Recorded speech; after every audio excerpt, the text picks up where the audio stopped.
in 2011. During the past year, he has been visiting professor of biological sciences at the University of Santo Tomas. He is also a fellow of Octa Research, an independent team of data analysts providing expert data analysis, forecasts, and recommendations for pandemic management for the national and local government officials in the Philippines. Finally, he is the lead investigator for the UST COVAX Vaccine Awareness Team at UST that is working to promote the use of the COVID-19 vaccines to end the pandemic in the Philippines. Ladies and gentlemen, let's all welcome Reverend Father Nicanor Pierre Giorgio Austriaco.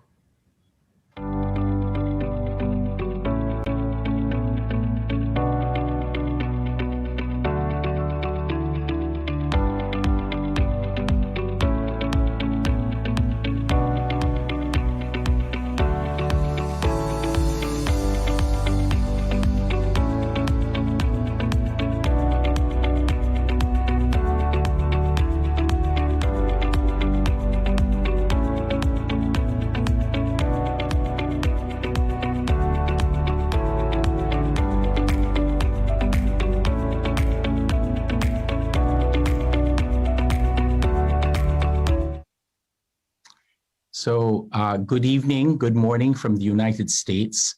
Thank you again to PACU for the kind invitation to present at this morning's webinar. I'm especially grateful to PACU's president to present Dr. Anthony Tamayo, who is the president of the University of Perpetual Help Delta System, because my father died at the University of Perpetual Help Hospital 2 years ago in Las Piñas. And I'm very grateful for that hospital's care of him before his death. So in many ways, I accepted this invitation, especially because I saw that he is the current president of PACU. So today, what I would like to do in the next 30 minutes or so is to give you a scientific and ethical background to the COVID-19 vaccines, especially from the perspective of the Philippines. Next slide, please. So my lecture this morning is going to be divided into 3 parts. I'm going to begin with a discussion of the virus, the SARS-CoV-2 virus that is the cause for COVID-19. We will then move to the variants. A lot of people always ask me about the variants. What are the variants? What is a variant? And how are the variants going to impact the vaccines? And then we will spend most of the lecture actually giving you a background on the science of the vaccines, a brief discussion on ethical issues raised by the vaccines. And I hope to have a discussion of the challenges that we will face in the next year and a half as we attempt to inoculate 75 million Filipinos to provide herd immunity to end the pandemic in our country. So next slide, please. So we'll begin with the virus. So if in the next slide, you have an image of the SARS-CoV-2 coronavirus. This is the novel coronavirus from 2019. And as you will see, it's very important to notice that the surface of the virus is covered by about 70 to 75 red spikes. And this is called the spike protein, and it's going to play an important role, as you will see, in not only understanding the biology of the vaccine, but in understanding how the virus works. Next slide, please. So if you open the virus, if you cut the virus into 2, what you will notice is that the virus is primarily a bag carrying RNA. So a lot of people hear about DNA. DNA is the genetic information for us, but for a virus, in this particular case, the SARS-CoV-2 virus has its hereditary information not as DNA, but as an RNA. And this is important because some of the vaccines that are being deployed today are RNA vaccines. So you need to understand that this is an RNA virus. Next slide, please. So this is the spike protein. It's indicated in a circle. And as I mentioned earlier, the surface, the skin of the virus is covered by about 75 of these spike proteins. And these spike proteins will function as the key that the virus will use to enter human cells. So next slide, please. So this is an image of the virus that is approaching one of your cells in the nose, and your nose has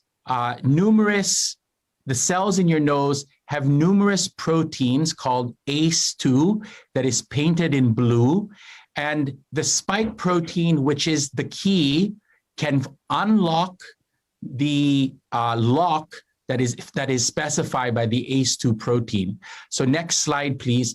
What you see in the next slide is the lock and the key together. So on the top of the slide in red, you have the spike protein, which is the key of the virus, and it is now attached to the lock in human cells called ACE2. Now it's interesting because about a month ago, there was a report about gorillas in San Diego that got infected with SARS-CoV-2. So they ended up having COVID-19 in the gorillas. And the reason why these gorillas were able to get COVID-19 is because their lock, the ACE2 protein in the gorillas' noses, are so similar to our locks that the virus was able to open their cells and enter their cells. So this is a lock and a key. Next slide, please. And what happens here, this is what happens if on the upper left-hand corner, you have a picture of the virus. It will fit its key into the lock and it will inject its RNA into your cells. And the RNA will make new viruses that will go on to infect other cells in your body. So I want you to keep in mind that the virus injects its RNA into your cells in order to make new viruses. Next slide, please. So we now move to the variants. And you probably have heard about the variants, especially right now we are worried about the variants in the Philippines. Next slide, please. These are the standard list of variants. So you have the original Wuhan strain. This was the original virus from Wuhan about 14 months ago. And then you have the following variants. So you have B1, B117, this is the UK variant that we're going to be talking a lot about. There's the variant from South Africa, and then the variant from Brazil. And the South African variant is called 351. And the reason why 351 is important is because there have been papers published in the last few weeks that show that 351 is able to escape the vaccines. And so this is a particular concern for the Pfizer and Moderna vaccines that are currently being deployed in the West. So next slide, please.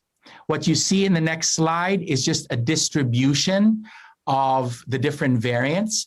And what you can see is the B117 variant is the most commonly distributed at this time.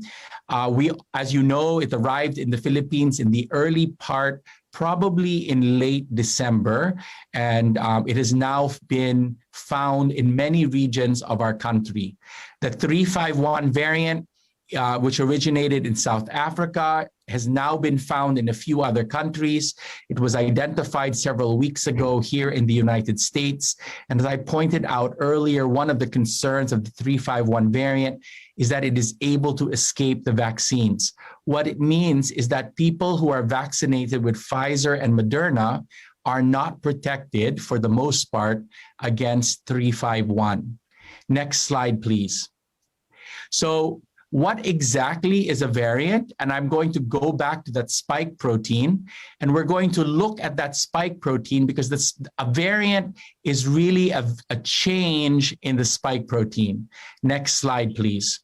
So this is an image of the spike protein for the B1 or D614G mutation. And this is the key. And what these variants are slight changes in the key that allow the key to fit better into the human lock. And so when the key is better, it's easier for the virus to open the lock. And so it's easier for the virus to enter your cells. And therefore, it is easier to transmit this virus. Next slide, please. Now, one of the things that I want to point out in this slide is that there have been many variants throughout the course of the pandemic. The most common one, the B1 variant, first appeared in January of last year, and it began to spike. It began to increase throughout the world, and it is now the dominant variant around the planet. In fact, the Philippine Genome Center has confirmed that the surge in the NCR during June and July was primarily caused by the introduction of that B1 variant into the Philippines once we lifted the ECQ. If you remember, we lifted the ECQ on June 1st, and within 2 months, we had experienced a surge, and the surge has now been attributed to the introduction of the B1 variant from somewhere in Europe. It was probably brought by a traveler from Europe, and we were not able to quarantine this person enough to prevent the virus from entering community transmission in the Philippines. Next slide, please. What you see here is the B117 variant, and this is the UK variant that is of most concern right now. It is actually the key. So this is the spike protein. The key has 20 plus changes, and these changes in the key actually make the key fit better to the lock. And we know it is about 50 to 70 times more transmissible than the current B1 variant. And it is also tragically 30 times more lethal than the current variants that we have.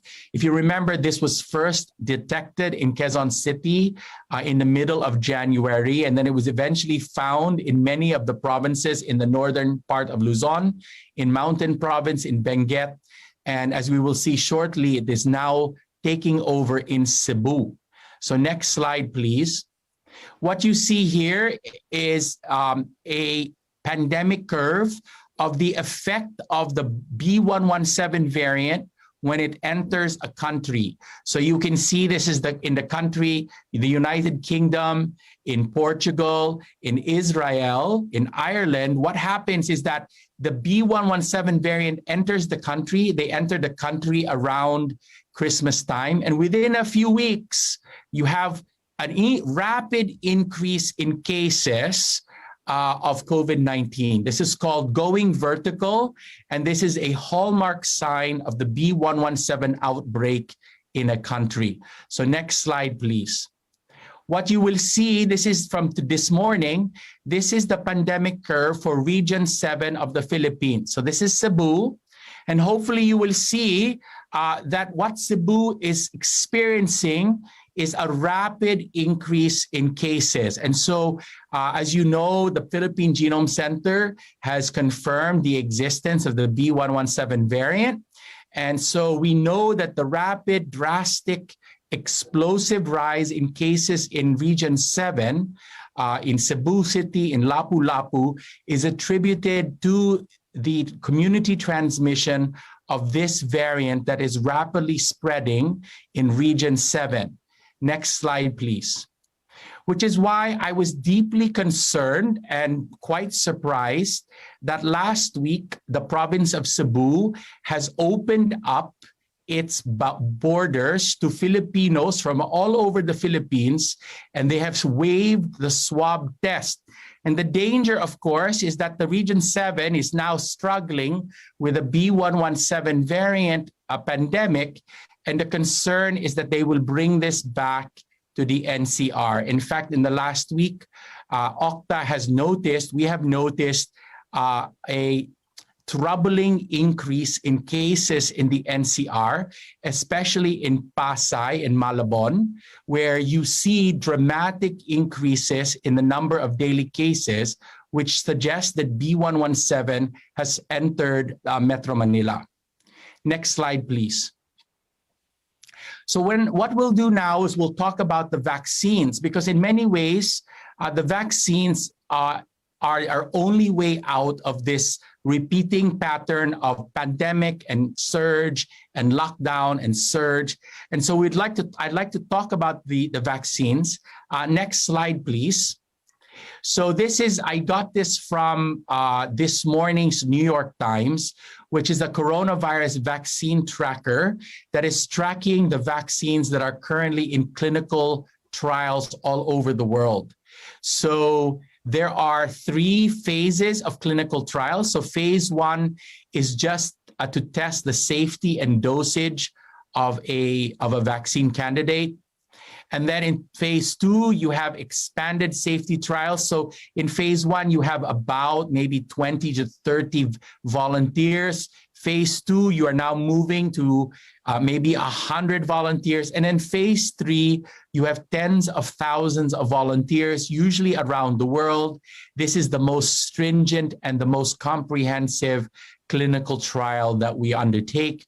We now have 4 approved vaccines in the world, including, and we also have 4 abandoned vaccine candidates, including one in Australia, which was abandoned because they noticed that people who were vaccinated against COVID-19, because of the delivery system of that vaccine, were also testing positive for HIV, even though they did not have the HIV virus in them. Next slide, please. And this is again, from the COVID tracker at the New York Times. This is a list of all of the most prominent vaccines that are being deployed around the world today. We have Pfizer, Moderna, AstraZeneca are the 3 major ones from the West. And then we have Sinopharm and Sinovac and Gamaleya from the non-Western world. Now, what I would like to do next slide is just an ethical consideration. So a lot of people have been asking me about the news that some of these vaccines were manufactured using a fetal cell line. So next slide, please. What you see here is an image of the HEC-293 fetal cell line. This is a fetal cell line that was obtained from the body of an aborted female fetus in 1972, 1973 in the Netherlands. These cells have been used for the last 50 years in order to produce vaccines and also a lot of chemotherapeutic agents. So people are not aware that many of the cutting edge treatments against cancer, including and especially the CAR-T immunotherapies, were all developed with HEC-293 cells. And so a lot of people are concerned that their use of the vaccine would compromise their moral integrity.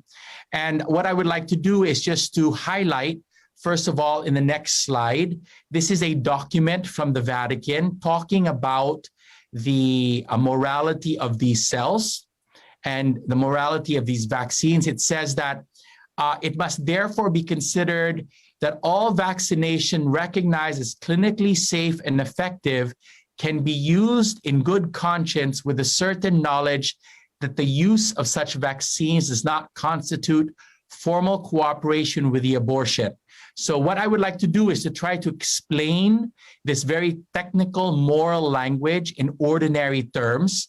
And the way I do this when in my own class and when I spoke to the bishops of the Philippines, next slide please, is to talk about the streets of Rome. So the streets of Rome were constructed by slaves 2,000 years ago. So the question now is, may someone today use these roads even though he or she is opposed to slavery? And of course we can. And we can for the following 2 reasons. One is that the slavery that was linked to the construction of these roads occurred a very long time. Second, the use of these roads do not necessarily lead to future slavery. So in the same way, Catholic moral theologians and other Christians have argued that using these vaccines do not morally compromise the patient because one, the abortion happened a long time ago, and second, the use of these vaccines will not lead to future abortions. So now moving back now to how these vaccines work. So if you go to the next slide, please, how do they work? Next slide, please. What you will see is that the key take-home message that I want to give you is that antibodies destroy SARS-CoV-2. And the reason why we are involved in a pandemic is because until the coronavirus appeared, the novel coronavirus, no one had developed antibodies against SARS-CoV-2. Next slide, please. This is a very famous picture of the first woman. She's 91 years old. She's the first woman in the world to receive a vaccine outside a clinical trial. I think her name was Meg Noonan. She was 91, and she was vaccinated in the United Kingdom. What is not usually known is that the nurse who is vaccinating her is a Filipina OFW who has spent 20 plus years working for the National Health Service in the United Kingdom. And the key here that you should remember is that vaccines help your body to make antibodies. And once you have these antibodies, they will destroy SARS-CoV-2. Now, how long does it take? It is about 6 weeks after your first shot for the Moderna vaccine and about 5 weeks after your first shot for the Pfizer vaccine. And there will be similar schedules for the other vaccines. So next slide, please.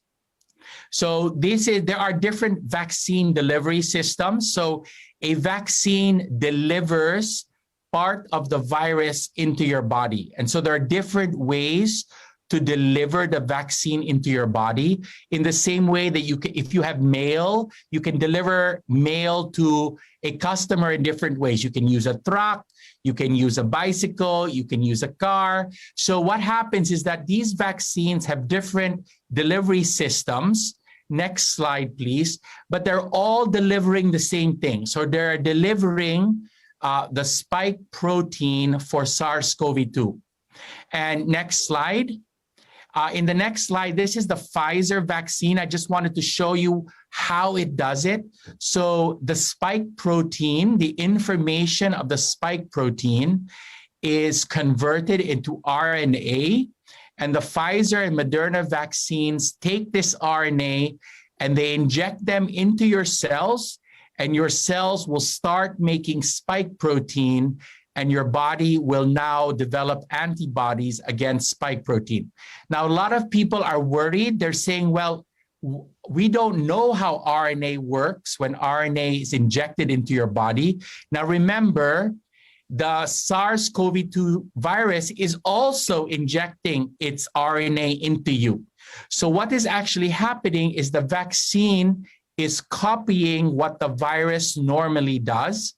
And since the body eventually kills all cells infected with the virus, the body will also eventually kill all cells infected with the mRNA vaccine. So it will only take a few days before the vaccine is completely removed from your body. So next slide, please. This is a comparison of all the COVID-19 vaccines. So you have AstraZeneca, Moderna, Pfizer, and Gamaleya. And the next slide, I will have Sinopharm and Sinovac. What you will notice is that people ask me, which is the best vaccine? And I say, there is no best vaccine. It's like buying a car. Do you want the leather seats? Do you want the GPS? Do you want the aircon? There are different strengths and weaknesses of each of the vaccines. So for example, the AstraZeneca vaccine, its effectiveness is only 62% to 90%, but we can keep this in a regular refrigerator. The Moderna and the Pfizer vaccines are 95% effective, but they must be kept in very cold refrigerators. So the Pfizer has to be kept at -70. This is the temperature that is colder than in the continent of Antarctica during winter. So this is the penguin weather. So that the Philippines is not anything like penguin weather. So, and we do not have the refrigerators, we do not have as many of these refrigerators that we would need to store the Pfizer RNA vaccine.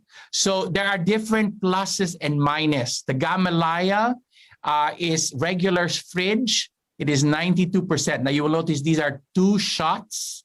There are 2 shots each. Now I indicated using that small fetal icon. These are the two vaccines that were developed using a fetal cell line, were the AstraZeneca and the Gamalaya.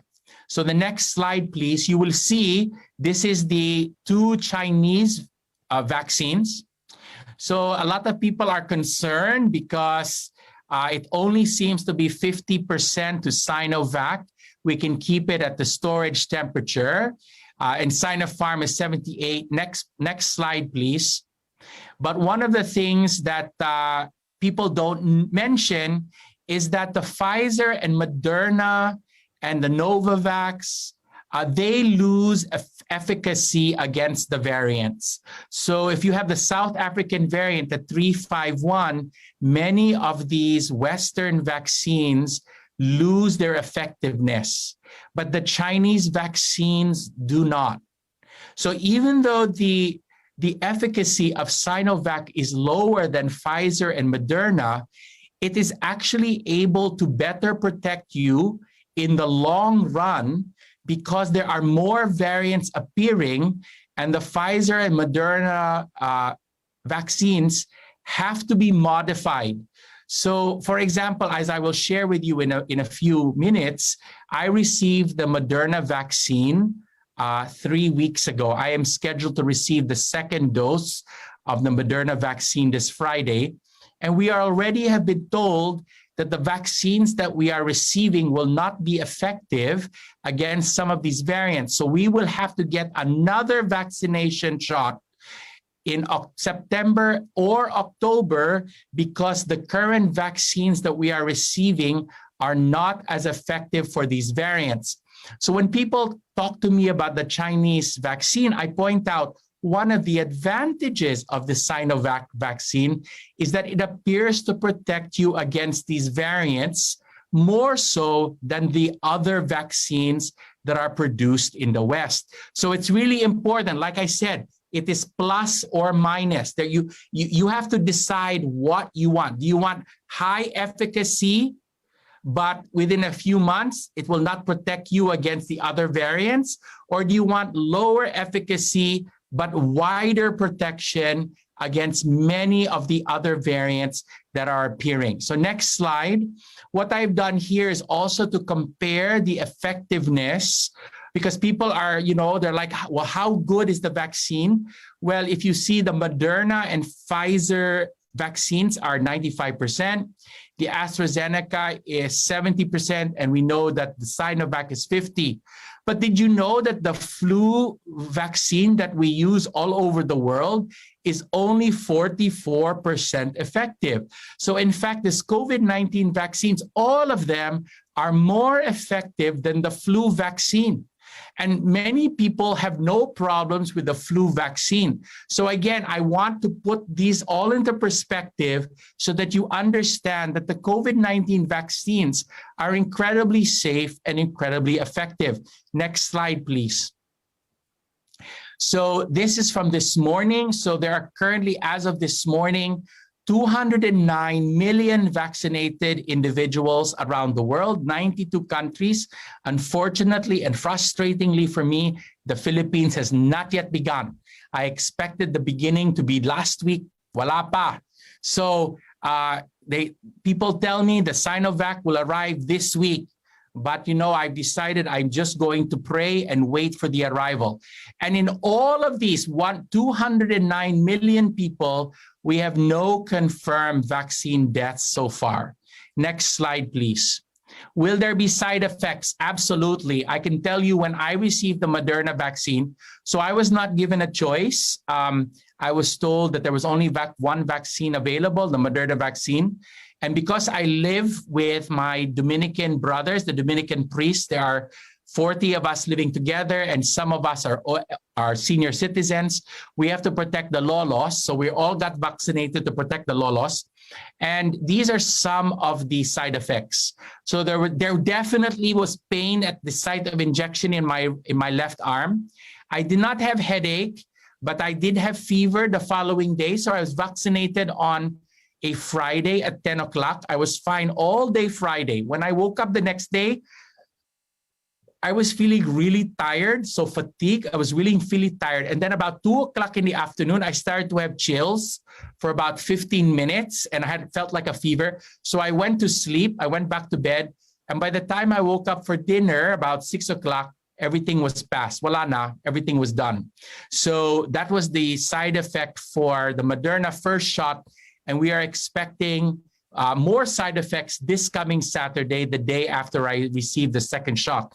And you see there the card that tells everyone that I received the shot. Next slide, please. So what I want to point out is that the side effects are a sign that the vaccine is working, and it will pass after 24 to 48 hours. For me, it was about maybe about 36 hours before all the side effects had left. Next slide, please. So one of the big concerns is called severe allergic reaction. This is anaphylaxis. And so we actually have counted. So out of the 4 million people vaccinated in the United States, in this case with Moderna, for the first 2 or 3 weeks, from December 21st to January 10, there were 10 cases of severe allergic reactions. Many of these people had previous allergic reactions, which is why if you have a history of allergies, they really watch you when you get your shot. And there's a simple solution to that, and that's indicated in the picture. It's called an EpiPen. So my students here in the United States, if they have an allergic reactions, they just walk around with EpiPens. And here, and I know in the Philippines, for every vaccination shot, and when you get your vaccination, they will let you sit in the vaccination center from 10 to 15 to 30 minutes to watch you. And if there is an immediate reaction, so most of these reactions happen within 15 minutes, then they will just inject you with the EpiPen to prevent the injections from happening. Next slide, please. So in the concluding part of my talk, I would like to talk about the vaccines arriving in the Philippines. So next slide. You have to understand the challenge. So this is, there are 7.8 billion people on our planet. And in the West, the Western companies can only make 5.6 doses for 5.6 billion people. So right away, there is a significant shortage of vaccines in the whole world this year. Next slide, please. And what has happened is that most of the vaccine capacity in the West have been bought by 5 entities: the United States, the European Union, the United Kingdom, Canada, and Japan. Just these 5 entities have bought most of the vaccines in the world, leaving 800 million for everybody else on the planet. So you can imagine the Philippines is 100 million already. And all the other countries, 130 countries, are fighting over this very limited supply of vaccines. This is why there is a problem with vaccine distribution that is happening. Now, our country, in the next slide, so what will happen is our country is going to receive vaccines from all over the world because there are not enough from the West. So we will get Novavax and Moderna and Pfizer. We will get AstraZeneca. We will get Sinovac, Sinopharm. We will get a whole bunch. Next slide, please.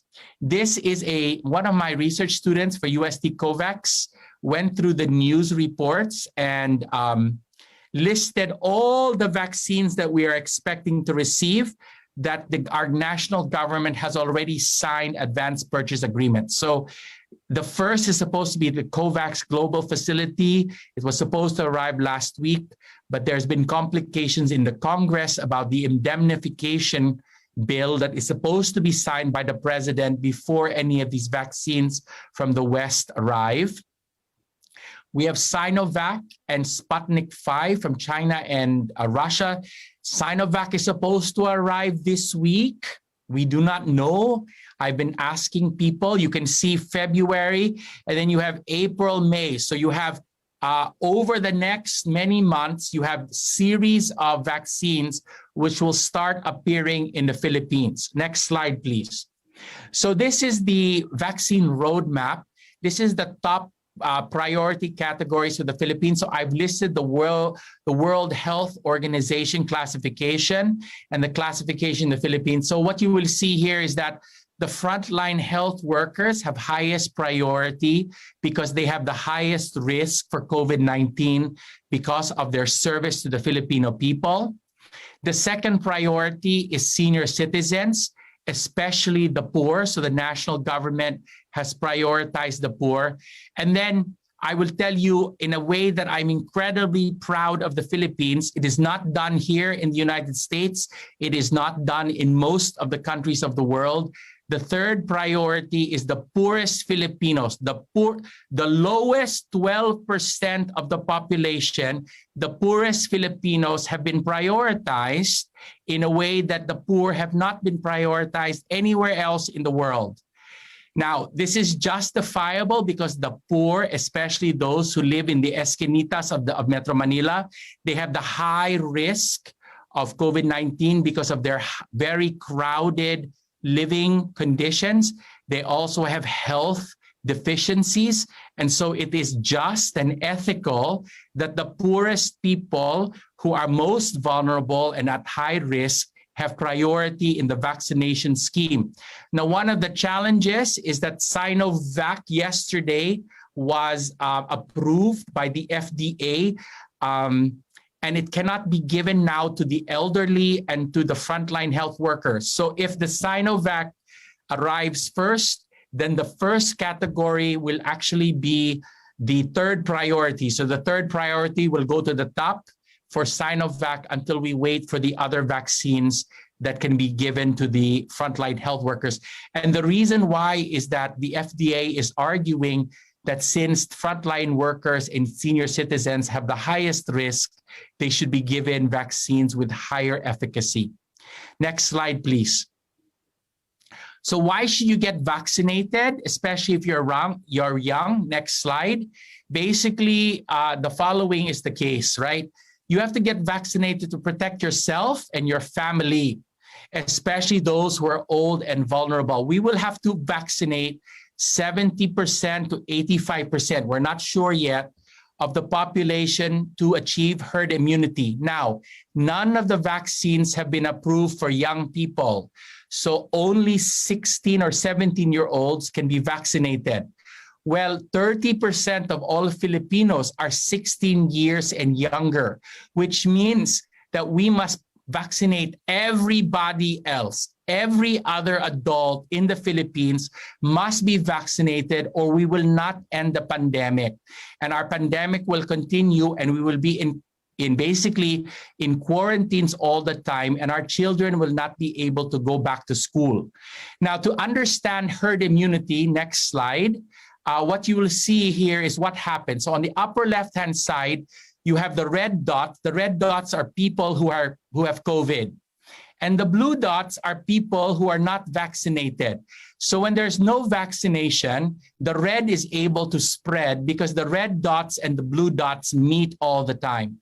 Now look at 70%, 75% in the bottom left-hand corner. Now you have yellow. The yellow dots are the vaccinated. And so you see there are so few red dots because the red dots cannot find the blue dots. They are surrounded by yellow dots. And so the yellow dots protect the blue dots from the red. And this is called herd immunity. It prevents viral transmission. This is why this is the target for our vaccination campaign. Next slide, please. So this is the last couple of slides. I just want to impress upon you the enormous challenge we are going to face. Next slide. It is the largest and most complicated public health effort in the history of our country. And it will especially benefit the poor and most vulnerable amongst us because they are the ones who have to bear the biggest burden of lockdown and illness. Next slide, please. We have to vaccinate 75 million people, every single Filipino adult in our 7,000 islands. And we have to vaccinate most of them twice within a month. You can imagine the logistical challenge of this. Lola will get vaccinated. She goes back to her barangay and she forgets she must go back to get vaccinated 28 days later. So we have to go and find her and bring her back to get vaccinated. And then today around, this is why I was surprised by your Facebook poll. 80% are willing to be vaccinated. You only have 15% hesitancy. All these surveys, including a survey that we did with UST COVAX, show that about 40 to 50% of Filipinos are vaccine hesitant at this time. Next slide. So I would like to conclude, it is a blessing from the Lord that we have safe and efficacious vaccines against COVID-19 so soon after the beginning of the pandemic. And we have to be vaccinated not only to protect ourselves, but to protect our neighbors, especially our family, especially those who are elderly and vulnerable. Next slide, please. If you have any questions, I will be willing to answer them. Next slide, please. There's one more slide for Our Lady. Thank you so much for your kind attention.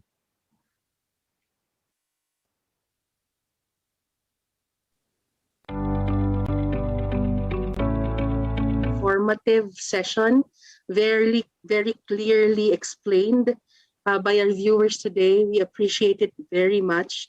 And our next speaker will be introduced again by our Vice President for PACU, Father President Bernard Villamor. Our next speaker, Dr. Enrique A. Tayag, is currently the Director 4 in the Department of Health at the Knowledge Management and Information Technology Service. He is a physician by profession and has held key positions in the Department of Health in the last 30 years of service in the same agency. He has focused his career in public health, particularly infectious diseases, epidemiology, health promotion, health systems, and universal health care, and has acted as OIC, Assistant Secretary of Health in the same agency from 2010 to 2015. He continues to earn accolades for exemplary public service. Notable among them was the Gawad Career Executive Service Award in 2017 and Most Outstanding Alumnus on Public Service during the 50th year anniversary of his alma mater, the University of the East Ramon Magsaysay Memorial Medical Center, Inc. in 2007. He has published several scientific articles in infectious diseases and is a much-sought speaker on numerous topics in medicine and public health. He remains popular in media even after his assignment as DOH spokesperson from 2005 to 2015. He remains as TV host in PTV4's weekend medical program, The Doctor is In. He remains affiliated with various non-governmental associations such as the Philippine Medical Association, the Philippine Society of Microbiology and Infectious Diseases, Philippine Foundation for Vaccination, South Asia Field Epidemiology and Technology Network, Inc., and the Rotary Club of Manila 101 of Rotary District 3810, which he currently serves as one of its assistant governors. He is dubbed the DOH Dancing Doctor as he espouses on healthy lifestyle and disease prevention. Ladies and gentlemen, please welcome Dr. Enrique A. Tayag.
Good morning, good evening, everyone who is watching this broadcast. I'd like to thank President Anthony Tamayo of the Philippine Association of Colleges and Universities and the officials and members of that organization and the Coordinating Council of Private Educational Associations and also the Private Education Assistance Committee as well. I'd like to thank Engineer Bernard Villamor, the Vice President of PACU, for the introduction. And thank you, Father Nick Austriatico, for an excellent presentation. And let us proceed now with my presentation of the Philippine response to the COVID-19 vaccination. On your screen, as of February 21, 2021, the World Health Organization has already reported over 110.7 million cases and over 2.4 million deaths. Okay, this map shows you the cases reported in the last 7 days per 100,000 population. So the Philippines belong to the group of countries with 10 to 50 cases per 100,000 populations reported in the last 7 days. The darker the color as shown in this map, the more cases reported per 100,000 population. In the country, as reported 2 days ago, we had 563,456 cases and 12,094 deaths. That's roughly a 2% case fatality rate, approaching the global average at this time. Okay.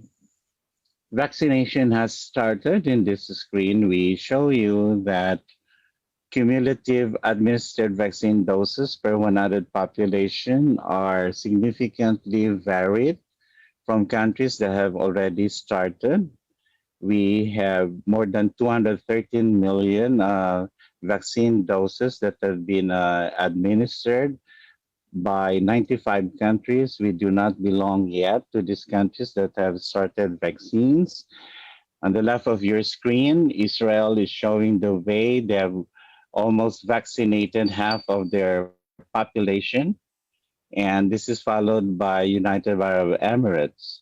And this is the number of doses per 100 population. Of course, as reported from the New York Times, as also reported by Father Nick today, there are only 4 approved vaccines so far, and these are the Pfizer, the AstraZeneca, and the 2 Chinese vaccines, Sinovac and Sinopharm. Approved means they are being used in countries wherein the national regulatory authorities have given full approval and not just an emergency use authorization. Now let's go to emergency use authorization because our own FDA has issued EUAs for at least 3 vaccines. These are the Pfizer BioNTech, the AstraZeneca, and a few days ago, Sinovac. The emergency use authorization is given to unlicensed vaccines due to public health emergencies. And so it should be understood that this emergency use authorization will require cautious deployment of these vaccines and most probably as recommended by our NITAG, the National Immunization Technical Advisory Group. Now, let me share with you the country's efforts and roadmap, how this will happen. So there are many ways of looking at this roadmap. This roadmap includes, for example, critical activities such as assessment, planning, preparation, and execution. Right now, it has been shared to many stakeholders that it may take many years before we are able to complete or finish our goal of having many Filipinos get vaccinated, whether through the EUA or through a fully certified vaccines in a routine immunization program. So to prepare for this, the Philippine government has reorganized so that even the private sector are included in the cooperation coordination. And in this scheme, for example, we show you that there are two major clusters, the response cluster and the recovery cluster. It is under the response cluster that the immunization using this EUA COVID-19 vaccines actually fall. Now, for the immunization, we have several components so that the vaccines will be properly deployed. For example, there's the task group on vaccine evaluation and selection, the diplomatic engagement and negotiation, especially with the COVAX facility, procurement and finance, the cold chain and logistics management, the immunization program, and even demand generation. Who gets the jab? Well, earlier, Father Nick shared with you the priorities, and this is Group A. It's frontline health workers that comprise 1.6% of the population that totals to over 1.7 million. And then we have the indigent senior citizens, the remaining senior citizens, the remaining indigent population, and the uniformed personnel. We hope to vaccinate them this year, starting with frontline health workers, as we have 117,000 doses of Pfizer and divided by two because they will require two doses. That is for at least 58,000. Please take note that there's a gap because in our estimates for foreign health workers, that's 1.7 million. And now it is very clear that we just cannot rely on one vaccine. Multiple vaccines will be required. This is for Group B and Group C. It will take a while, many months or even years, so that all remaining Filipino citizens will get their vaccination. Now, this is breaking news. Recently, there is an updated list of priority groups. The priority sectors now are workers in the frontline health services, all senior citizens, and number three now are persons with comorbidities. Frontline personnel in essential sectors, including uniformed personnel and the indigent population. These five now comprise Group A. I end this presentation. Let us not forget that this pandemic is not over yet, and when the vaccines come, and when we have them, please be brave, please get vaccinated. Thank you, and good morning, good evening.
welcome back, everyone. And we're on our part 2 of our webinar series, the question and answer portion. Again, I would like to thank our excellent speakers for today and our panelists for today for the Q&A. Those were very good insights indeed, and we'll have more clarity as we get through the questions from our audience via Facebook Live. And now I just wanted to share, for those of you who are asking about the certificates, of course, you are given certificates of participation for this seminar, webinar, as long as you accomplish our evaluation form, which also includes our survey on willingness to get vaccinated. The link can be found in the comment section of our Facebook Live. All right. At this point, I'd like to turn you over to our moderator. He is the Managing Director of the Coordinating Council of Private Educational Associations. Let's all welcome Attorney Joseph Noel and Estrada. Thank you, Joyce, and good morning to everyone, and good morning to our speakers. So those who are tuned in through Zoom and through Facebook Live, I hope you're ready with your questions. You can simply type your questions in the chat section of the Zoom or in the comment section of the FB Live. Again, joining us, Father Nick and Dr. Tayag. And also, we will be joined by joining Father Nick and also Dr. Tayag would be Dr. Annalisa T. Onglim, a professor and attending pediatrician at the University of the Philippines and the Philippine General Hospital. She's a fellow of the Philippine Pediatric Society, where she serves as a member of its board of trustees. She is also the immediate past president of the Pediatric Infectious Disease Society of the Philippines. All right, so good morning again, everyone. So can we go directly to some of the questions posted on Facebook and the Zoom? So, all right, so let me throw in the first question. All right, the question is from Rowena Morta. The question is, what is the safest vaccine for individuals who are prone to allergens? And the follow-up question is it advisable for a COVID victim to get COVID-19 vaccination? So anyone from our speakers can answer. Father Nick. So here in the United States, so I will just speak about, provide answers from the perspective of the US. The first is that Pfizer has been associated. There are only 2 vaccines approved for use in the United States, Pfizer and Moderna. And Pfizer is more, has triggered more allergies than Moderna. So I actually know people who are prone to allergies and their doctors have told them that they have to wait until the Moderna vaccine becomes available to them. So I think that's it. And I think that it really is something that you have to discuss with your physician. So when people ask me, what should it be? I said, you should speak to your rheumatologist, because your rheumatologist is the person who will be able to advise you, given the current vaccine delivery schedule, what would be most appropriate for you. Now, second, with regards to individuals who have recovered from COVID, there have been several papers published, preprints uploaded to medRxiv in the last few days, that suggest that once you have been infected with COVID-19, you only need 1 dose of either of the vaccines in order for you to achieve the same level of immunity that 2 doses will give to someone who has never been tested positive. So there's an ongoing debate in the United States now and also in the UK for those who have been tested COVID-19 positive. Maybe they should only be receiving 1, because the other dose can be given to someone else. Thank you, Father Nick. Dr. Tan, would you like to add? Dr. Anna. Yeah, Anna could speak first. Thank you. All right, Thank Dr. you. Anna, please. So, Attorney Joseph, I appreciate that Father Nick prefaced his comments that this is coming from the U.S. perspective. So, the EUAs are really quite country-specific. and our local regulations. First, currently, just say that COVID-19 vaccination is recommended still for people who have had disease, because one of the objectives here is to address potential reinfection. So it's thought that those people who have had disease are still possibly or might still possibly be reinfected, and so they will benefit from the additional protection that the vaccine will give. Now, with respect to what is the safest vaccine, or whether those people with allergies are qualified to receive the vaccine, what we have right now are Pfizer and AstraZeneca and Sinovac receiving EUAs, although none of these vaccines are actually available locally and are being administered. So once these come in, the current recommendation from both PISMID and the Philippine Society of Microbiology and Infectious Disease, and PSI, which is the Philippine Society of Asthma, Allergy, and Immunology, is that if you have a history of allergy, you should consult. If you've had a previous anaphylactic or severe allergic reaction to a previous dose, you should defer. But then again, since nobody's been vaccinated yet, we cannot do the second option. All right.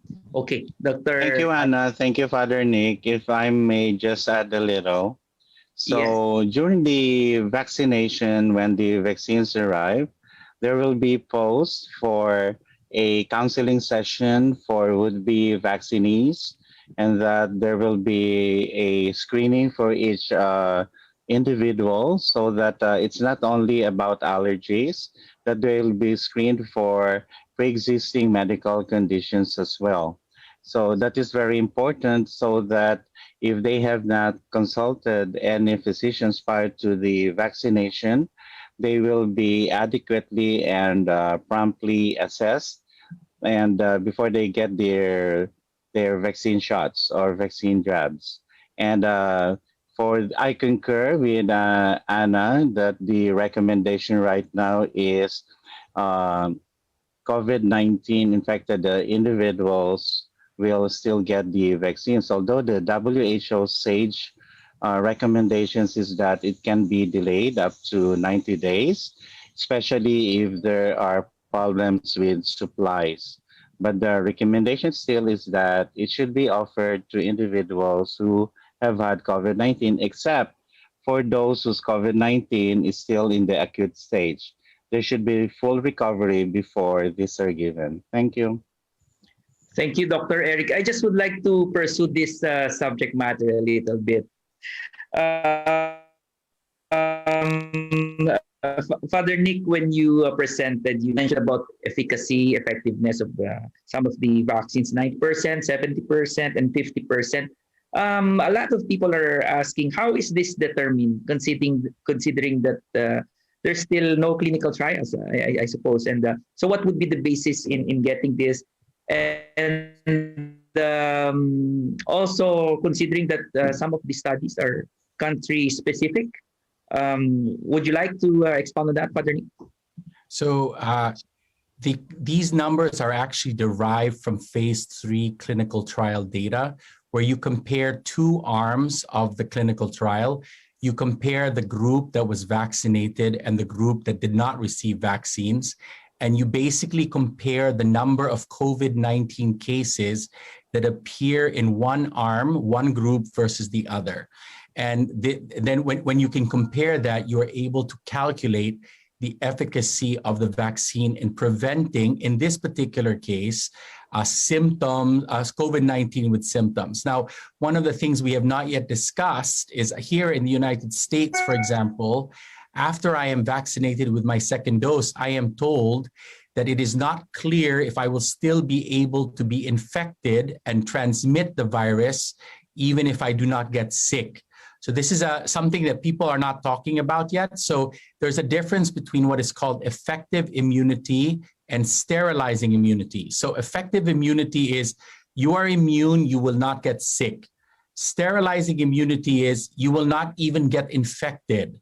Now, there is some data coming out of Israel in the last week that is very positive, that suggests that the vaccines will inhibit some, if not a lot, of transmission. Whether or not it's completely sterilizing is not clear yet, which is wonderful news, because that means that we will one day be able to return to life without masks. Because the concern is that if there's still going to be transmission, we will have to wear masks even if we're vaccinated.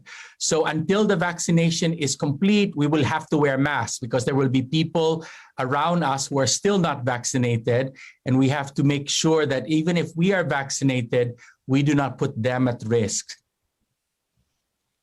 Thank you, Father Nick. Yes, Dr. Anna, would you like May to I add to that? Yes. I think you brought up a very important point when you raised the question. You talked about efficacy and the fact that clinical trials are still ongoing. I think one thing that people need to learn how to ask is efficacy against what? So what Father Dick has highlighted is that this current number that we're quoting is efficacy against a prevention of severe disease. Now, as the trials go on, we will get more data as to efficacy versus these other endpoints. So these outcomes are still continually being measured now. And as time passes and we get more information, we will get more answers as to, for example, the questions that Father Nick has posed. Is this vaccine going to be able to prevent us from getting infected in the first place or transmitting the infection? That is not yet known. And that's why the clinical trials are still ongoing. So I guess my point is we need to learn to ask the question, efficacious against what?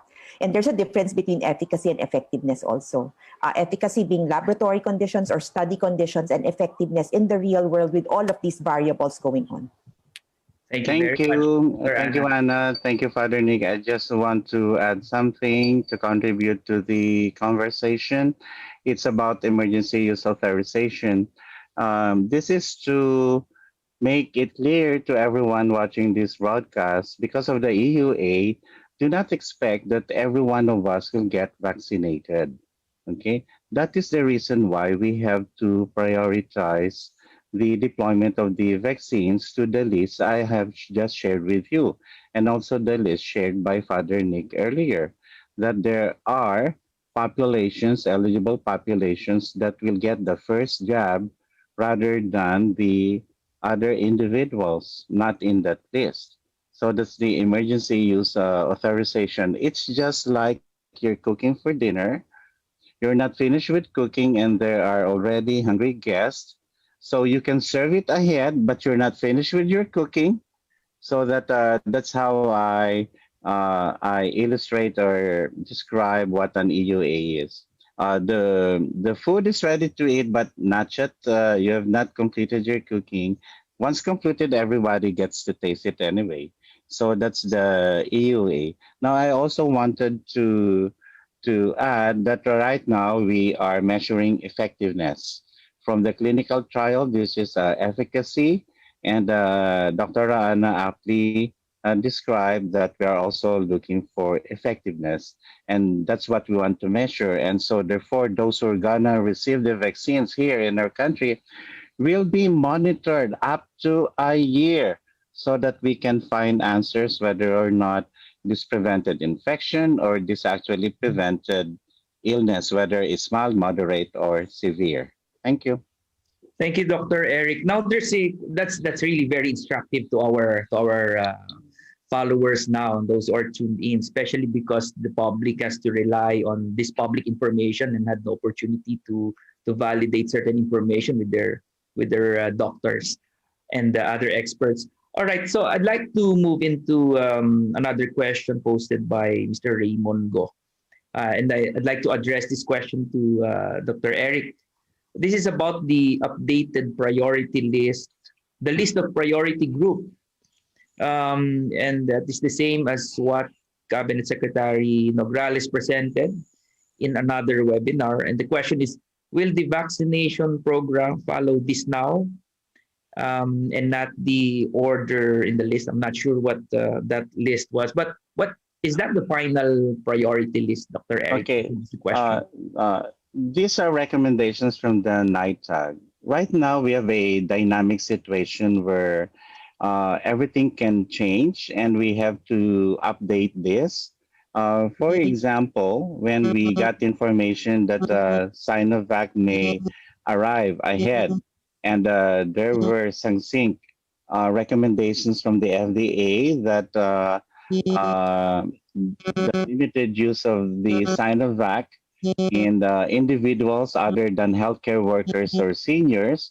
So even if the seniors and healthcare workers are on the top of the list, when the Sinovac vaccines arrive, then NITAG may just recommend, and we're waiting for the recommendation that we should go ahead and give this to the other eligible populations rather than those from top of the list. So this means that even if you're on top of the list, but because the situations actually change, you may not be getting the vaccines as the first ones to receive these vaccines. But we're still waiting for the NITAG on the specific recommendations. This is an ongoing situation, and what we are sharing to you now may be old news, and an hour later there will be new policies. Thank you. Thank you, Dr. Eric. So are we made to understand that that list is really still fluid and would highly depend on the schedule of the arrival of this vaccines? Or Eric, may Yeah. I just Sige, first Dr. Ann. that discussion? Mhm. Granted that it is fluid, no, because we do Mhm. want to be able to maximize the use of whatever comes in, and deploy it as quickly as possible, because that's their goal. We do have to remember that the underlying principles for choosing these groups remain to be the same, which is those groups which are at highest risk of illness and death. Yun talaga yung tina-target natin. So yung nakakatuwa po yung yung analogy ni Dr. Tayag na nagluluto tayo, lahat naman ng guest makakainin natin, pero hindi lang tayo sabay-sabay kakain. So parang ang pinipili natin ngayon yung mamamatay na sa gutom sila muna. Tapos yung iba na kaya pang mag-antay, saka natin sila bigyan, no? So medyo ganun yung sitwasyon natin. So when we talk about it being fluid, that's very true. Actually, may meeting na naman. Araw-araw naman may meeting. So baka mamaya iba na mababalitaan natin. Yes. Yeah. Father Nick, would you like to add, or I can continue with the discussion? We can take some time here because this. I would just like to add. I think that your listeners have to understand that the goal of a vaccination program is not necessarily to prevent the citizens from getting sick. Our goal is to prevent them from getting severe sickness. So if we were able to transform COVID into a normal cold, we will be fine. So if you got COVID, but instead of getting very sick and going to the hospital, you cough for 2 days, and then you might stay at home for 1 night, and no one went to the hospital and no one died, we will have successfully beaten the pandemic, even if we do not have 100% protection against getting sick. You see, a lot of people think the goal of the vaccine is to prevent me from getting sick. It's prevent you from getting so sick that you go into the hospital, which is why 50%. So a lot of people say, well, 50%, I have a 50% chance of getting sick. But what happens is, when you are vaccinated, even if you get sick, the evidence suggests that you will get a milder form of the disease because you are already vaccinated. We just do not know what number is associated with that. But if we are able to vaccinate all the Filipinos, some with 50, some with 60, some with 80, some with 95%, what you will see is that the number of people going to the hospitals will dramatically decrease. We are seeing this in Israel already. So in Israel, they're seeing that the number of hospital admissions is dramatically down, especially amongst their 80-year-old plus.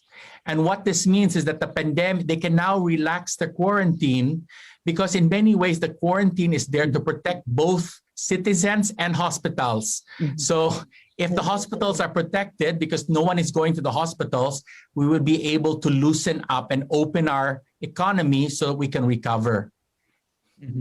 Thank you. Thank you, Father Nick. Now, I'd like to contextualize the discussion on the priorities and some of the matters already mentioned in our education sector, particularly on the plan of reopening the schools to face-to-face.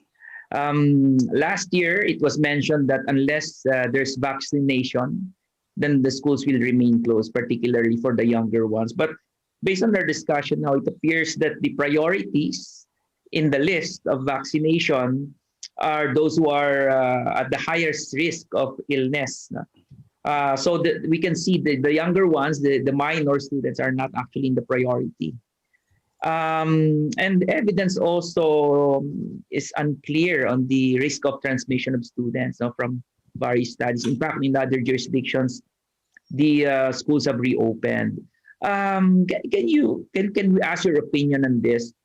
Is it really our children really are of that in that category? They have the low risk of transmission, and when is it safe for us to reopen the schools given the activities now on vaccination and all of these things?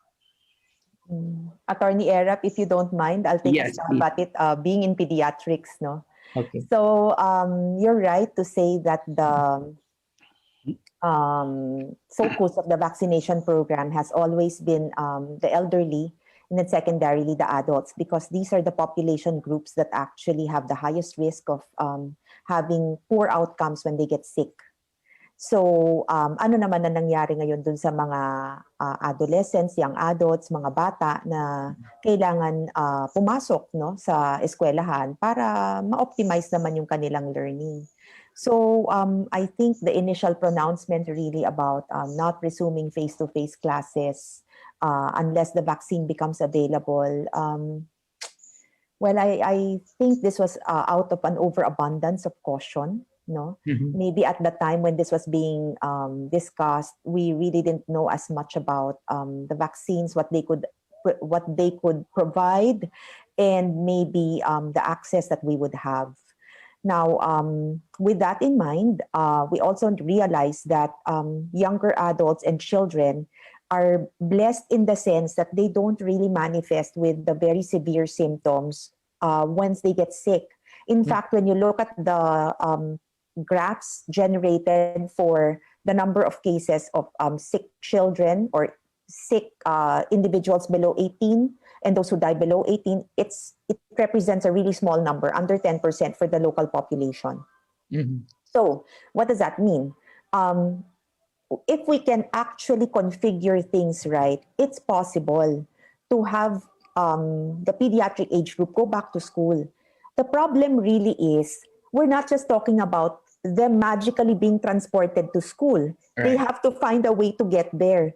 And they have to find a way to get back safely. And it's all of these steps that have to happen before they get to school, before their teachers get to school, before the staff gets to school, that needs to be fixed. Because otherwise, they're safe at home, they're safe in school, but in between, if they get exposed, they catch the disease, then they're going to be transmitting between these two settings. And of course, we don't want that to happen. Yeah, thank you. That's really on point. Father Nick, Dr. Eric, would you like to comment on that further? Okay, I'll follow up Father Nick. Nick's Father comments. Nick? So I think, I agree with Dr. Anna, especially here in the United States. I think once the elderly, so in my view, one of the reasons why we have been very cautious with our children is because, unlike many Western societies, our Filipino families are majority intergenerational. So Lolo and Lola live with their children and their grandchildren. So, the youngest children may not be prone to severe disease, but the danger is that they will bring the virus home and infect lolo and lola. So the hope is that as we begin our national vaccination strategy and we start vaccinating lolo and lola, then this concern will be severely mitigated, because as Dr. Anna pointed out, they themselves are not really prone to severe disease. It is their grandparents with whom they live that we are worried about. So I'm hoping, and you know, there was an article in the Wall Street Journal this morning here in the United States that was cautioning that the Philippines is on track to become poorer than Bangladesh because of our extended quarantine for our young people. And so I think that we have to begin, especially as our vaccines begin to roll out, we have to begin about thinking about restoring face-to-face, maybe by vaccinating our teachers as frontliners, because they will be. So in many Western countries, teachers are vaccinated to allow the children to return to school. And that is something we should consider back home as well. Thank you, Father Nick. Thank you, Anna. Yes, and to continue the conversation, the children comprise a small proportion of those with COVID-19, maybe for many reasons, as were espoused by both Dr. Anna and Father Nick, but also because they were on lockdown. And so therefore, the opportunities for spreading the virus among the population is not as high as those who actually leave their homes. Secondly, education is a prime activity that allows countries to grow, so that in the next generations, I'm personally afraid that when children are locked up and do only online and the face-to-face is not considered an option soon, that we will suffer the consequences. And that's a very big lost opportunity for us, both in terms of education and economically. The third point is that we wish there are vaccines already for this age group. And Dr. Anna and I, and even Father Nick, are hoping that there are ongoing clinical trials to include the children so that they can also benefit from the newer vaccines. Now, this statement that face-to-face education can be considered if the vaccine is allowed is a big question. What do you mean vaccine is allowed? I've just shared with you it may take months or years before we have vaccinated every Filipino. Does it mean that we have to wait before a certain proportion of the population have been vaccinated before we allow face-to-face education? Or once we started, we can therefore allow it? So that is for decision makers, policy makers to make. But I'm proposing here that we strongly consider the face-to-face, how we're going to do it with or without the vaccines. It's up to us, because children should not suffer anymore. Thank you. Thank you, Dr. Eric. It's I have a question. yeah, okay. Sige, I actually have a question for Dr. Anna, because she's a pediatrician. So I'm actually, are there any studies in the Philippines that have measured the impact of the extended lockdown and quarantine on the mental health of our young people? You know, in the United States, even without the kind of lockdown that we are used to in the Philippines, the young people have had enormous negative impact on their mental health. My students right now here in the United States are incredibly fragile. And, you know, there are anecdotes that the Filipinos are more resilient than many other populations. And I'm just curious if we know already. That's a really interesting question, Father Nick. There are a couple of surveys being conducted. I'm not really sure if there's a large-scale study that's collating all of the data, but recognizing that mental health is really a big issue for the different age groups in pediatrics has really prompted a lot of behind the scenes work between the Professional Medical Society and UNICEF. And in fact, actually, the past 2 days, we've had really intensive meetings with UNICEF to try to prepare the groundwork for resumption of face-to-face classes. So I think this is being driven also by the perception that the vaccines are going to be coming soon, and we need to be ready so that once they hit the ground, we are also ready to resume classes as quickly as possible. Yeah, thank you. Thank you for that. Actually, Kokopeya, Father Nico is able to access some international examples and studies on the effect of the prolonged lockdown and suspension of the face-to-face classes on children. And not only the social issues and the mental health issues, but also the learning losses. No? And so we have this evaluation that the benefits would actually outweigh the risk if we prepare to reopen at least gradually or by phase the face-to-face classes soon. Now, siguro last point on this matter before we go back to the questions on the comment section on the priorities. I just would like to ask your comment on this. You mentioned about the priority list of the government now is based on the severity, on the high risk of transmission on certain sectors. So that's why we started with the seniors, indigents, other seniors, law enforcement. In fact, the teachers are number 6, and number 8 yung other school personnel. So we are sensitive to that senior, the more vulnerable ones. But I was able to see in some other countries, like for example Indonesia, if I'm not mistaken, the consideration is the opposite naman. It's 18 to 59, meaning the workforce, because they will revive the economy, it will reopen activities, economic activities. Is there a hard and fast rule on this? What should be followed in terms of priority? Would you like to comment on this, please? So I can start. Yes, Dr. Anna. So I also work with the NITAG, so these discussions have been going on in that group for quite some time already. And the model that the Philippines chose to follow was really the WHO model, where we assigned the highest priorities for those who are at risk of increased rates of disease and death. But of course, we recognize also the validity of the Indonesian model. And in fact, that was also discussed, no? Kasi pwedeng isipin na itatago mo naman yung mga elderly sa household, di mo naman sila palalabasin. So ba't hindi na lang yung mga nagtatrabaho yung unahin mo, no? So really, there is a, how would you put this? There is a degree of subjectivity to these decisions, and it really depends on each individual country's circumstances. One other thing I think we might need to be sensitive to is perhaps healthcare utilization, or also the supply of vaccines, because we have to recognize that 18 to 59 healthy adults are really a huge number of people. And if you don't have enough vaccines, then anong mangyayari dun sa programa mo? Hindi mo rin mabubuo yung sinelect mong population na yon. So that could also be another factor to consider. Yeah, thank you very much. Yeah, because now many of sectors are lobbying to be elevated on the list. Just yesterday, I think in Congress, there's this resolution to make the athletes be on top of the priority list.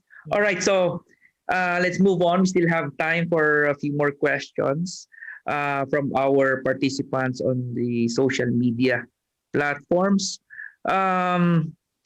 Some people have this common question on can they have several types of vaccines, or to different vaccines. They can start with 2 different vaccines, and when the supply and demand has already been addressed, can they follow up with further vaccines? I can deal with the science on that. So yeah, Father. We are guided by the clinical trials that have been done with these vaccines. And all of these vaccines have been tested without mixing and matching. There has been one study that had so in the last 2 weeks, there have been studies that have been uploaded to medRxiv that have begun to look at mixing and matching.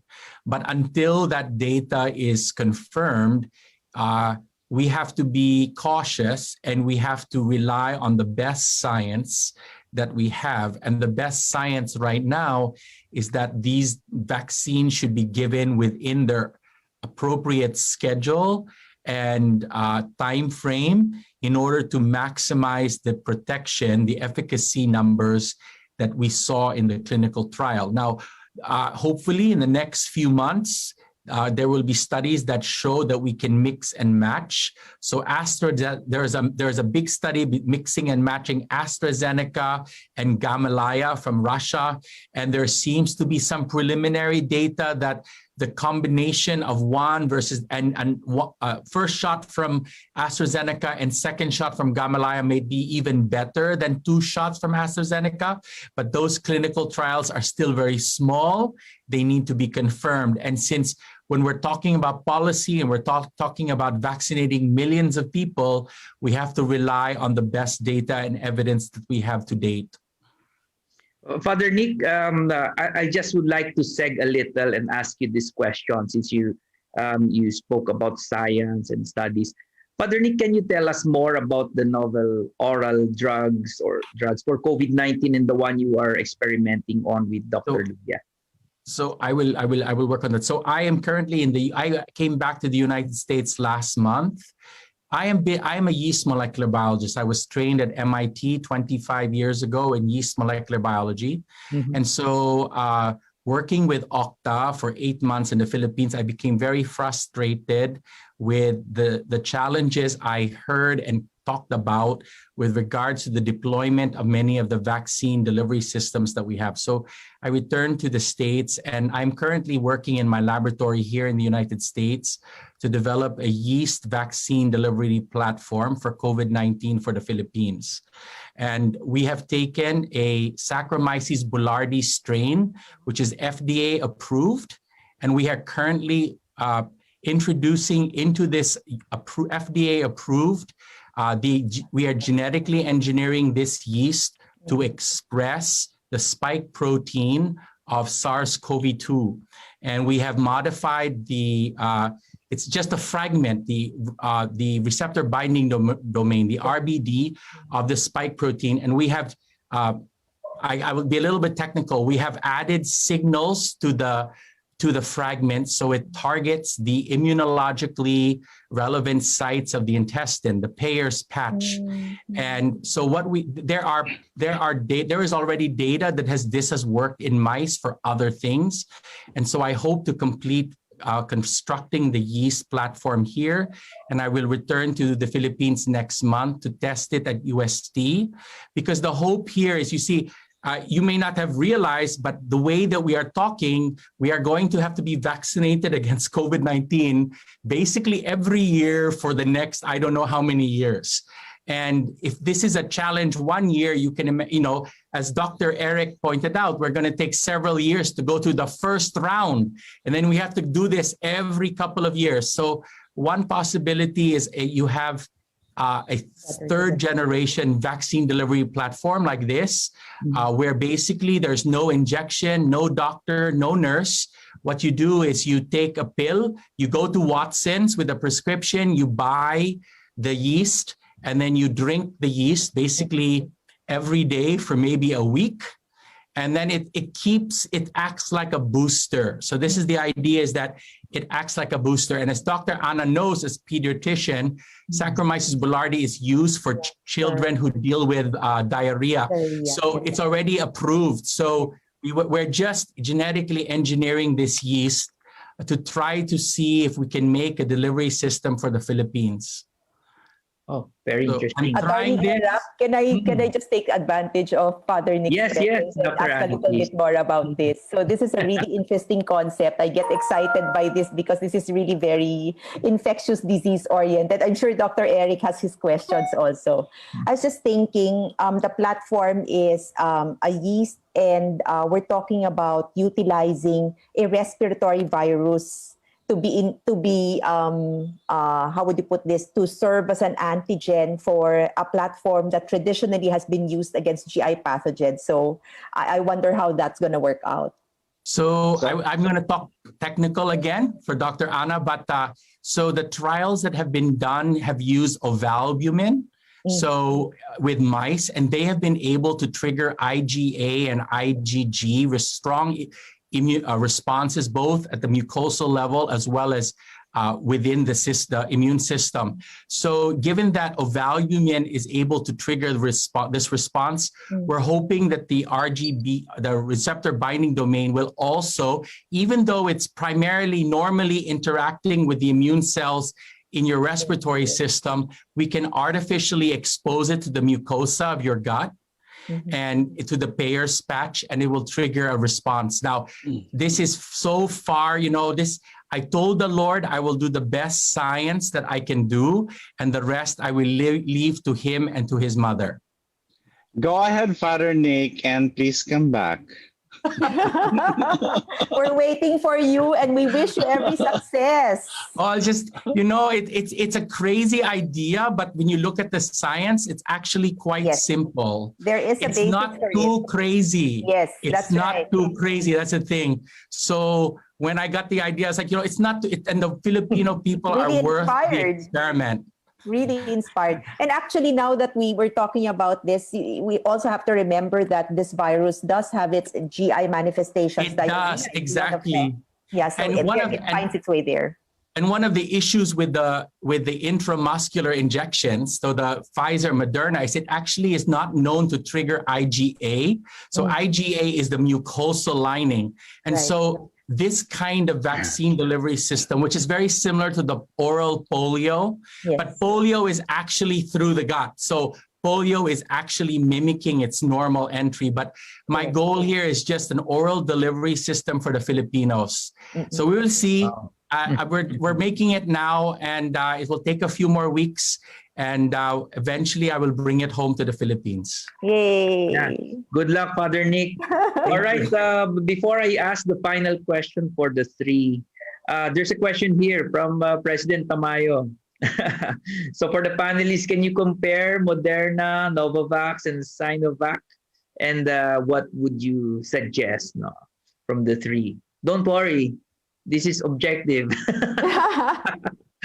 I would like to go first. Ako, sige. Okay. Kasi siguro yung kailangan nating intindihin, when we compare, syempre we want to be able to compare fairly across similar parameters. And the studies did not set out to compare these products head-to-head. It was always vaccine A versus placebo, vaccine B versus placebo, or vaccine C versus another vaccine comparator. So to compare them across the board like that and say one is better than the other, oversimplifies things. That's number one. And number two, the endpoints are not even the same. So it's not fair, really, no? But I guess the underlying question here is, if I get the best number, that's going to be my choice. Diba? Kasi why would you be interested in comparing? Your objective eventually is to find out which one's the best, so that can be my choice. That will be what I will receive. Right. Unfortunately, the access is so limited. There's so few available vaccines in the market, and even in the Philippines, that really the best choice will be whatever you can access first. Yeah. And the bottom line will be, if something comes your way right now, even if it's X vaccine efficacy, holding out for something that might be higher in the future will put you at risk during that period that you're waiting. Can you afford that? So that's what you need to answer. Am I sick? Do I have comorbidities?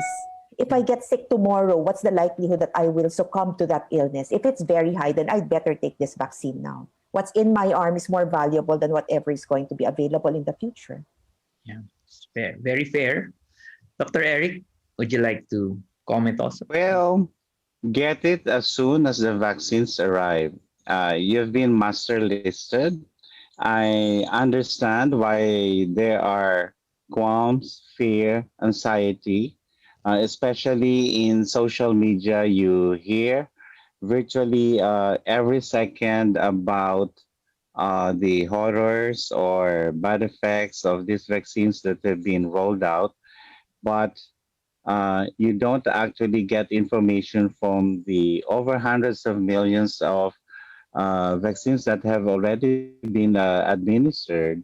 And so when we do this, actually, when we get vaccinated, it's not only for your personal protection, it's actually making sure that our country is able to recover from the economic impact of these lockdowns, quarantine, and our situation we're in. We're still waiting for the vaccine.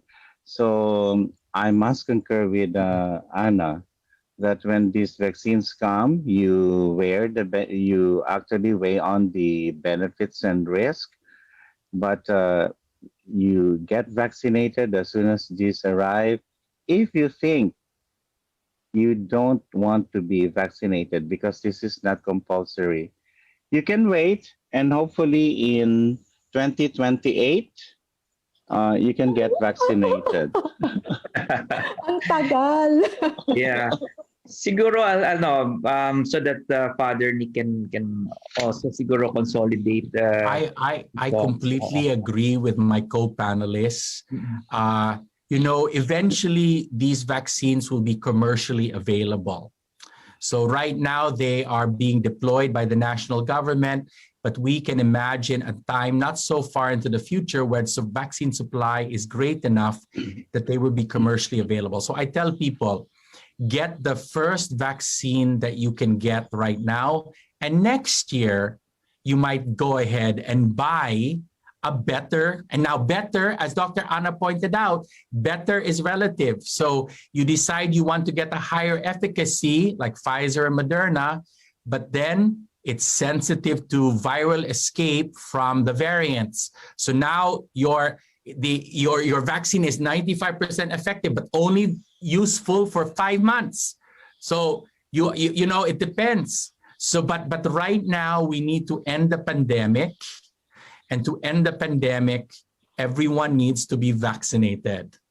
And that is the goal for, I think, all of us here and so many people working in the Philippines to try to get our kababayans to understand that this is the way to a normal Pasko, right? Because until this happens, Pasko will never be the same because we will not be able to dance like we should. And I use that word because the dancing doctor is on the panel. Yeah. All Thank right. you, Father.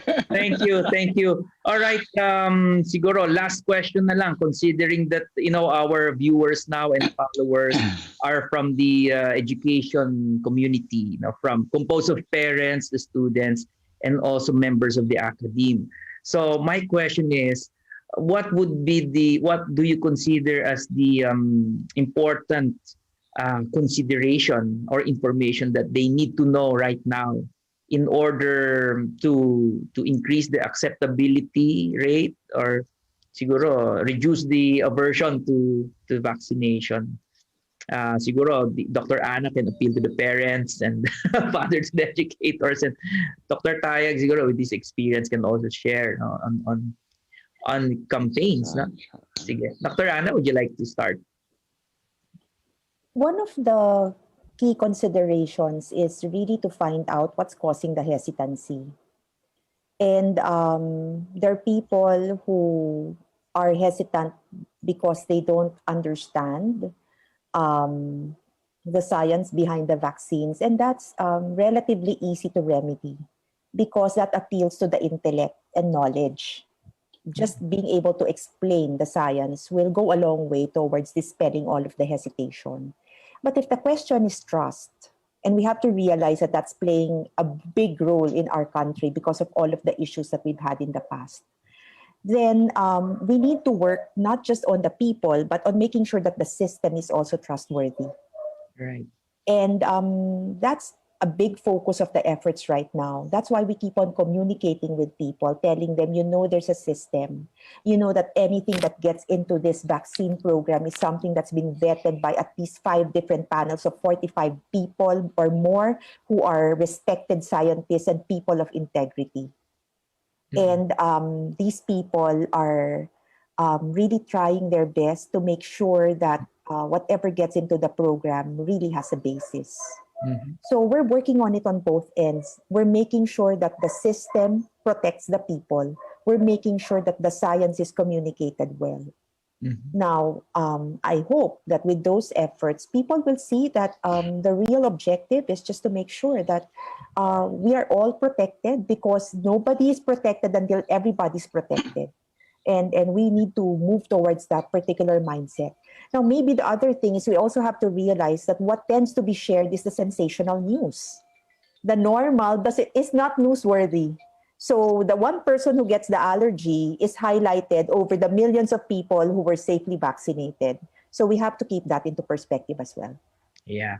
Yeah, I think many will agree on that. Trust and distrust.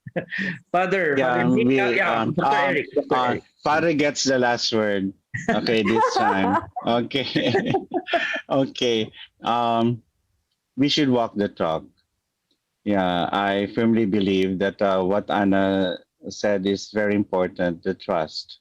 So, for example, we announced that health workers will be vaccinated ahead of the others.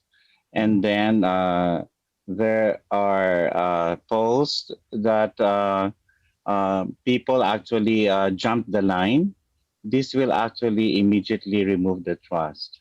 How can you trust if those who were supposed to get the vaccines ahead were suddenly moved out of the line, and others who should not be vaccinated? That is why in many countries there have been resignations from important officials who actually jumped the line. So it should be very clear exactly who should get vaccinated and follow the procedures. Anyway, everybody will be vaccinated. And this is one thing of how we can build the trust. Any deviation from these procedures that have been announced will actually impact on the trust. And once that's violated, then there goes your vaccination program. And we don't want that to happen. Thank you. Thank you, Dr. Eric. Father Nick? So I am the lead investigator for UST COVAX, which is an interdisciplinary research team at UST that is working on a social media campaign to promote the vaccines. And we, at the end of January, we deployed a open access survey. 15,000 Filipinos responded for us to really understand the hesitancy. What's striking, number one, is unlike the United States, it's not ideological. So in the United States, you have ideological. People are just they do not want to be vaccinated with anything. I think what you see here based on our work is that many people are simply not sure if this is safe and effective. And so my students and I at UST are beginning to set up an information campaign, just to inform people of, for example, dengue vaxia. We know there's a significant hesitation because of dengue vaxia. Many Filipinos don't realize that dengue vaxia has been approved for many countries already. They think it was poison, it was toxic, and we have to correct that. As Dr. Anna pointed out, it's not just the head. So we have science, but it's also the heart. And so one of the things I'm doing while I'm here in the US is I'm contacting Filipinos here in the US who've been vaccinated, and we are getting their selfies and their videos because we want to be able to show the Filipinos that other Filipinos around the world have already been vaccinated. Because Filipinos, Filipinos, they see a Filipino somewhere, and before you know it, they are blood. And so what we would like to communicate is that there have been many, many Filipinos all over the world who have already been vaccinated, and they're just inviting the rest of their kababayans to follow, to protect the country and to allow us to restore our society and our economy. Thank you, Father Nick. Thank you, Dr. Anna and Dr. Eric. This is really a wonderful session. I'm sure the participants had key takeaways from the discussion. Hope we can invite you again in the future discussions. So we'll end the Q&A here. I'd like to turn over the session to the host. Again, thank you from Cocopeia and the officers of PACU and other member organizations. Maraming salamat po ulit sa inyo lahat. Thank Joyce, you. back to you, Joyce. And please don't leave for the photo op. Oh yeah, photo op. Okay. Thank you. Ma'am Joyce. Thank you, Attorney Erap, Dr. Anna Onglin, Dr. Asek Eric Tayag, and of course, Father Nick Austriaco. We have learned a lot from you, our distinguished education speakers. And before we leave, of course, we have some parting words. And we also want to do a quick exit polls naman. We've learned so much from this discussion, and to see lang how we go in terms of our willingness to get vaccinated. So the question again, just a quick poll via FB Live is, how likely are you to get a coronavirus or COVID-19 vaccine if available, with safety and effectiveness comparable with other common vaccines and with FDA approval for public use? You may answer likely or unlikely.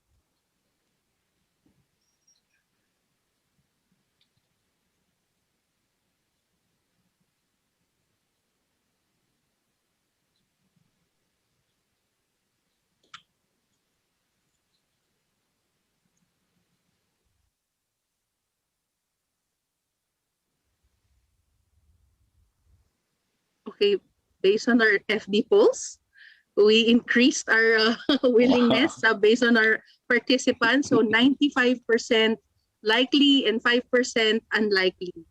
And we really hope that soon 100% na, no? Definitely we should stay tuned. The science in this COVID vaccines and drugs is evolving.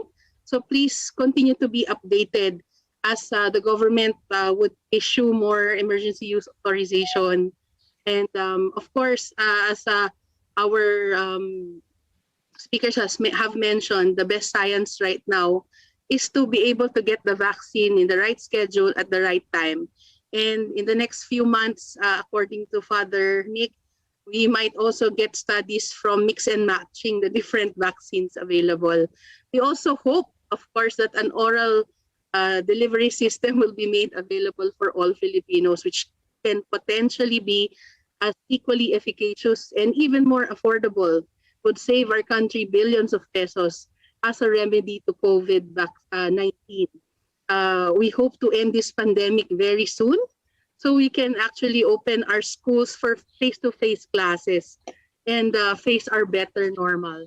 So we hope that you learn very much from this webinar, and we hope that through this webinar, our government leaders would start working and finally come up with re-entry plans for face-to-face instruction, and start the dialogue with our education leaders, so we can start the ball rolling, ika nga, for the schools who are planning for school year 2021-2022. Thank you for joining us today, and we hope to see you on our part 2 of this webinar series, which will be on March 10, 2021. This has been your host, Joyce Samaniego, and have a great day.